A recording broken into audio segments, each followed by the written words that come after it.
that seemed open to almost anyone. You didn't need to be rich, you didn't need connections. All you needed was a plane ticket and a little curiosity. The lights, the casinos, the cheap buffets. For millions of visitors, Las Vegas was a place where ordinary people could experience something extraordinary. But lately, many visitors have started asking the same quiet question: has Las Vegas changed? And more importantly, is Las Vegas still for everyone? For most of its history, Las Vegas followed a simple strategy: get as many people through the door as possible. Hotels were cheap, buffets were famous for their low prices, drinks flowed freely on casino floors. Resorts like Caesar's Palace and the Mirage understood something important. They didn't need to make money on the room.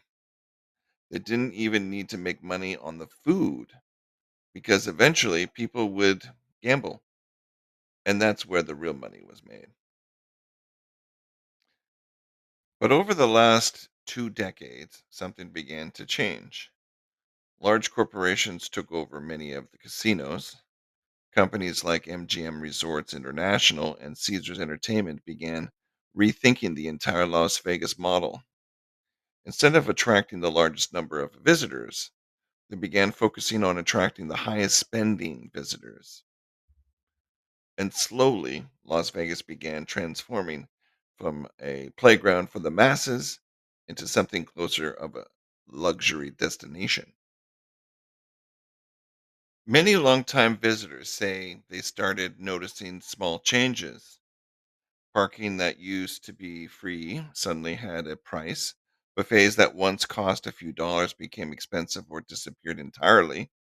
Hotel rooms began adding resort fees. Even the minimum bets at casinos' tables began creeping upward.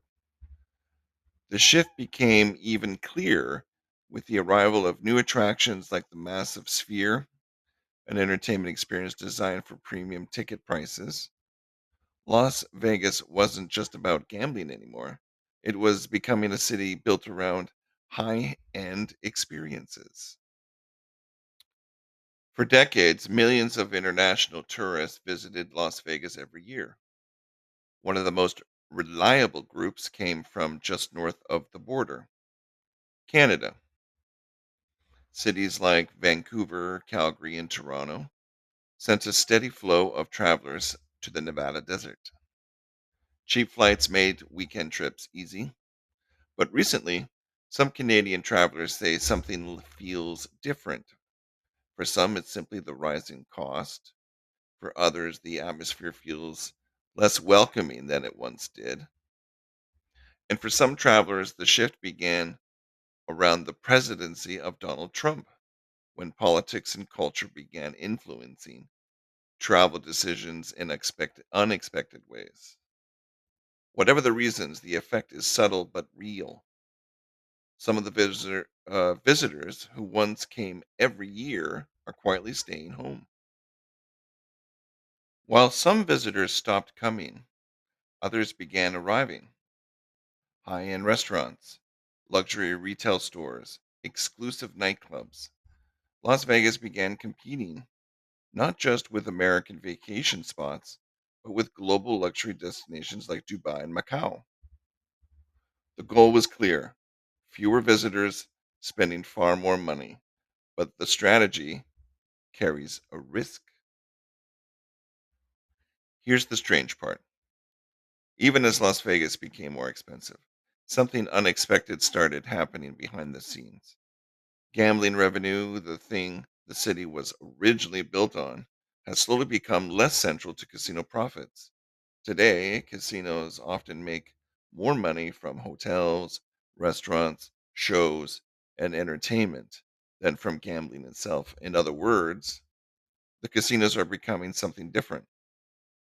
And if fewer ordinary visitors feel comfortable coming to Las Vegas, the entire system may begin depending more and more on a smaller group of high spending tourists. a risky bet for a city built on gambling.